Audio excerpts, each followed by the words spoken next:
DBH sawit ke daerah 3,4 T. Sultan, tidak cukup untuk perbaiki jalan tani.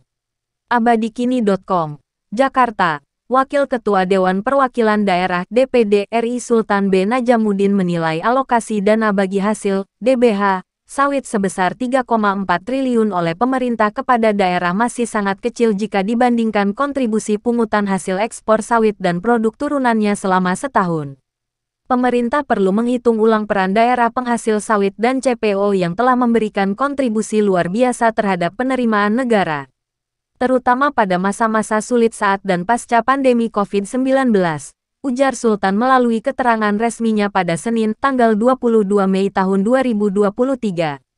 Menurutnya, industri perkebunan kelapa sawit di daerah memiliki banyak tantangan yang harus dibantu oleh pemerintah, baik dalam bentuk infrastruktur jalan hingga revitalisasi perkebunan kelapa sawit rakyat melalui proses peremajaan tanaman kelapa sawit. Karena keluhan terkait DBH sawit ini merupakan hal yang selalu kami terima dari para kepala daerah di wilayah kami. Dan saya kira sangat penting bagi pemerintah untuk menyikapi permintaan kepala daerah ini dengan menaikkan porsi alokasi DBH secara proporsional pada RAPBN tahun berikutnya, tegas mantan Wakil Gubernur Bengkulu itu.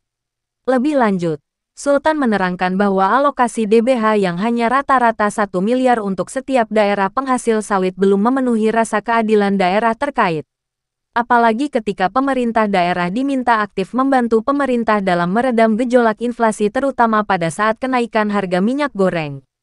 Pada prinsipnya, kami menghargai skema perhitungan Kementerian Keuangan dalam menentukan standar minimum DBH sawit kepada daerah. Namun standar minimum tersebut masih jauh dari kebutuhan daerah dalam melakukan pemulihan terhadap kerusakan infrastruktur jalan akibat aktivitas industri sawit, tutupnya. Diketahui, menurut Direktur Utama Badan Pengelola Dana Perkebunan Kelapa Sawit BPDPKS, Edi Abdurrahman melaporkan penerimaan negara dari menurut pungutan ekspor sawit hingga tanggal 10 April sudah mencapai 9,2 triliun rupiah.